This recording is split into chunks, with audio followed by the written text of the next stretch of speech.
Yo, go on.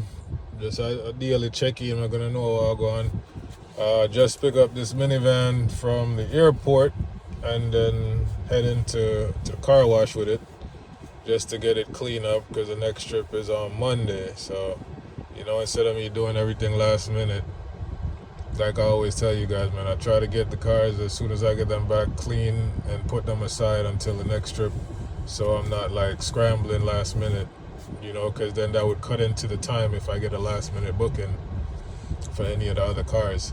But the good thing is though, out of all the cars, only 2 cars is not out, so that's good. And just try to keep them out, man. I love them when they're out 2 weeks at a time, a month at a time. But still take the little 2-day trips, the 3-day trips, because that adds up, and that's gonna pretty much make a difference to your bottom line. It's what's your total for the month, what you're grossing off these cars, and based off of expenses, what your net is gonna be. You know what I mean? And then with that net, it's a matter of investing it back into the business and expanding the fleet, or using that net to take care of other investments or other things. So you always got to worry about the dollars and cents, because if it ain't about the dollar and cents, it don't make sense.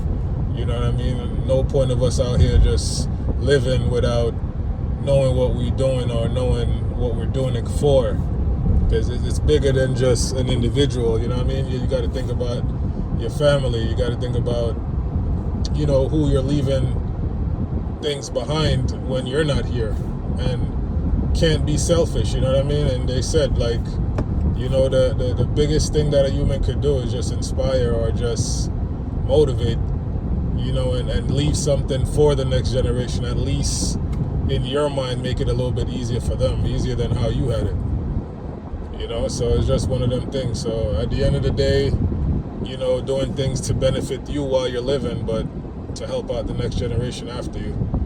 And it is what it is. It's life. Can't be selfish, even though sometimes selfishness is what will get you to the next level. But thank you guys again for supporting, man. And all of this dialogue or all of this vlogging that I do is really just for motivation and just people to see the growth, and just to understand that nothing is overnight, and nothing is handed to you. You have to go get it. You have to put the work in. They always say work harder, not smarter, but they never said that the hard work that you're doing, is not going to be physical. So it's a mental game, more or less, but you just got to understand that you are working harder for yourself while you're working smarter, but a lot of it has to do with physical tasks and physical things that you have to do until you get to a position where you can pay people to do it. So just live your life, man, and embrace your journey, whatever that is, and just keep doing what you gotta do. You understand? Blessed love, yo. Every time. Luxury and rental and autos, man. Big up on yourself. You hear that?